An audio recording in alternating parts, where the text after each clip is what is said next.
Sign here. The clerk's voice was flat, practiced.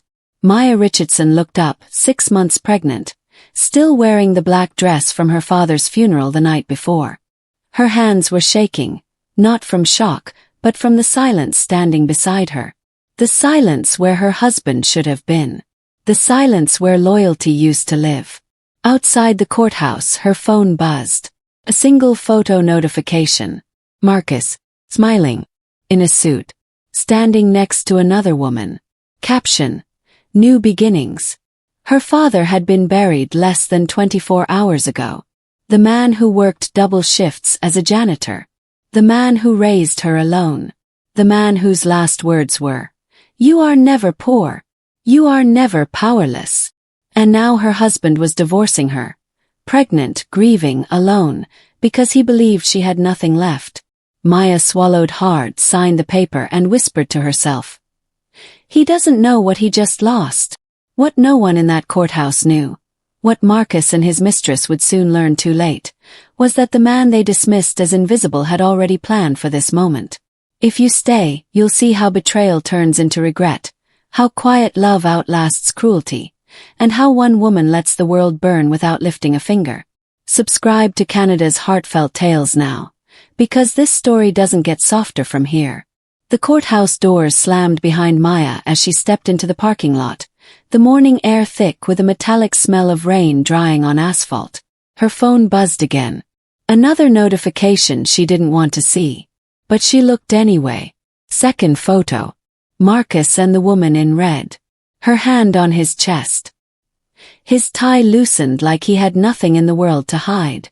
Maya exhaled, the sound thin and shaky. "Dad, you were right," she whispered. She climbed into her old car, the seat still covered with the blanket her father had put there years ago so she wouldn't sit on cracked vinyl like a stranger.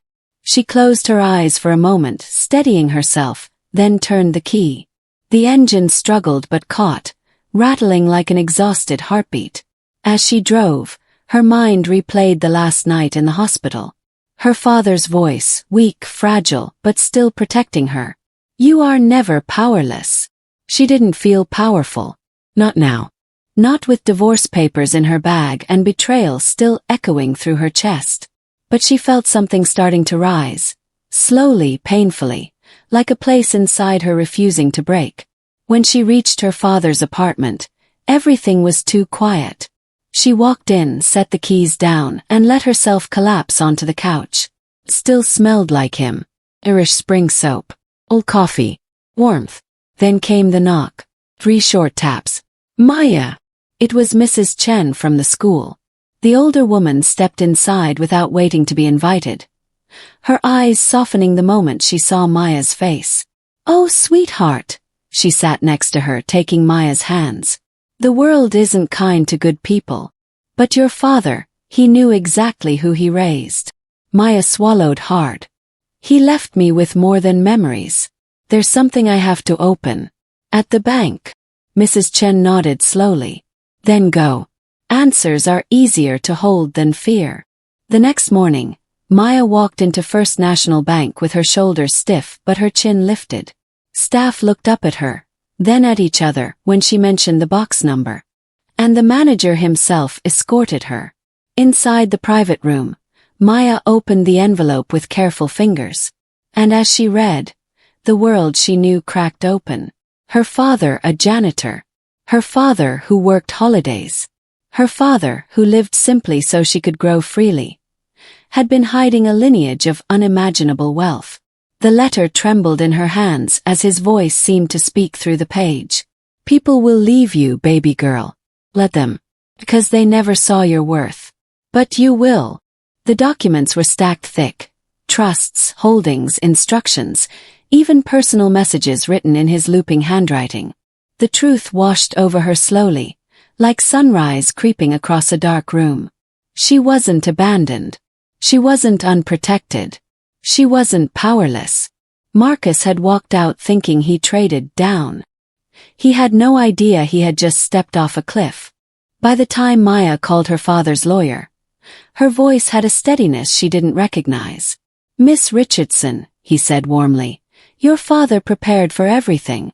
including today. Everything moved quickly after that. She flew to New York. She met the team managing her inheritance. And for the first time in weeks, she felt her spine straighten fully. But power didn't erase grief, or loneliness, or the ache of looking at the empty chair where her father should have been.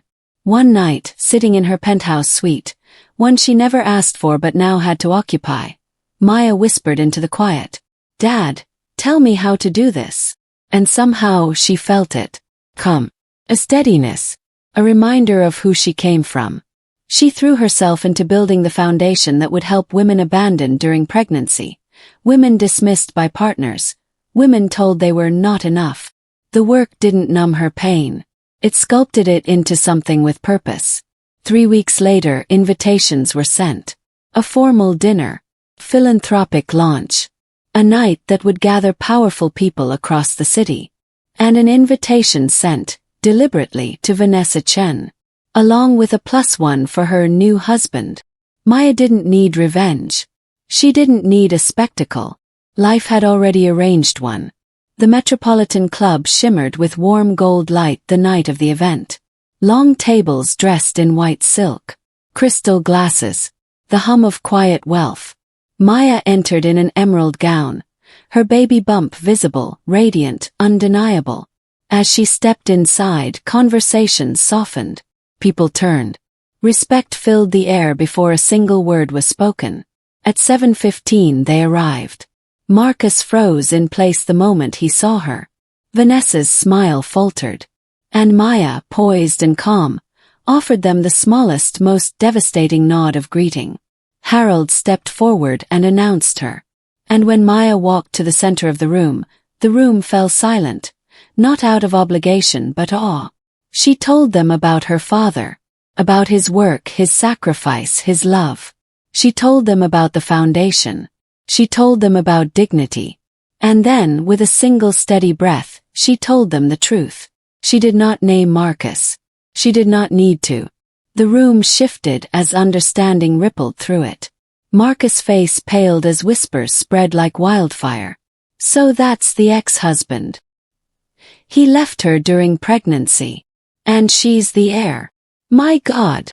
Vanessa clutched her purse so tightly her knuckles whitened. She tried to smile. Failed. Tried again. Failed harder. Maya continued, her voice steady. Sometimes losing someone is the moment you finally gain your life back. Applause thundered through the hall. Later, Maya stepped onto the terrace to breathe. Manhattan lights glittered below. The air was cooler there, cleaner somehow. Behind her, she heard careful footsteps. Maya, Marcus. He stood at the doorway, eyes hollowed with regret. Please. Just let me explain. She didn't turn. There's nothing you can explain that changes what you chose. He stepped closer. I didn't know. She faced him then, her expression calm, painfully calm. That's the point, Marcus. You didn't care to know. Silence stretched. I made a mistake. She nodded once. You did. And now you get to live with it. Vanessa burst onto the terrace then. Mascara streaked down her cheeks. You humiliated me, she hissed at Marcus. You said she was poor. You said she had nothing. Maya remained silent, letting them unravel in front of the city skyline. Vanessa tore off her ring and threw it at Marcus. This is over. And you deserve everything that's coming. Her heels clicked sharply as she stormed out, leaving Marcus standing alone, trembling. Maya looked at him one last time. My father always said that truth reveals character. Yours has been revealed. She walked away before he could respond, the emerald fabric of her gown catching the light like armor. That night, Maya returned to her hotel suite and stood by the window, watching the lights of the city blink like distant fires. She placed a hand on her belly. We're going to be okay, she whispered. Better than okay. Weeks passed, then months. Maya's foundation grew. Her confidence grew. Her happiness grew. Meanwhile, Marcus spiraled. Vanessa left him. His company discovered financial misconduct tied to his affair. He was demoted. then fired. A video leaked of Vanessa screaming at him in the parking garage the night of the gala. Spread online like wildfire. Marcus became a cautionary tale. The man who traded loyalty for illusion and lost everything. One morning, as Maya was preparing to speak at a women's shelter, her phone buzzed with an unknown number. It was Marcus' sister. "He's struggling," she said softly. "He said he wishes he could apologize." Maya paused. "I accept his apology," she said gently. "But he doesn't need to tell me. He needs to tell himself." When she hung up, she felt no triumph. Only closure. And that was the real victory. Months later, Maya gave birth to a healthy baby girl. She named her Naomi James Hartwell, the name bright as sunrise on the birth certificate. As Maya held her daughter for the first time, warmth spread through her chest. Steady, powerful, undeniable. Her father had been right. She was never alone. She was never poor. She was never powerless. And the world that tried to break her had instead become the foundation she rose from. Outside the hospital window, the sky glowed with morning light, new, warm, and promising, while somewhere else in the city, a man sat alone with the weight of consequences he had carved with his own hands. And his story? Well, that was only the beginning of what he would lose. Because some betrayals don't echo once. They echo for a lifetime. What happens when a man finally realizes the price of abandoning the wrong woman? Stay with this story. Because his reckoning isn't over yet. Months later, as winter softened into early spring, Maya stood by the window of her new home, rocking Naomi against her shoulder. The city lights blinked below her, steady and alive. Nothing like the chaos that once defined her days. She'd rebuilt quietly, choosing growth over anger, purpose over bitterness. And somewhere along the way, she discovered that strength didn't arrive with noise. It arrived with clarity. She looked at her sleeping daughter, small fingers curled, breath warm against her skin, and understood something her father had tried to teach her for years. Truth doesn't shout. It simply waits for the moment when it can no longer be ignored. News of Marcus' downfall had faded into background noise. She didn't celebrate it, yet she didn't mourn it either. His choices had carved his path, just as hers had shaped a different future, one rooted in dignity, work, and the quiet courage of starting again. Maya kissed Naomi's forehead and whispered, "We're exactly where we're meant to be." And for the first time in a long time, she felt the words settle deep, firm and certain, like new roots taking hold after a storm. If this story moved you, if you believe in resilience and the power of truth, please like this video, share it, and help Canada's Heartfelt Tales grow by subscribing to the channel. Your support keeps these stories alive.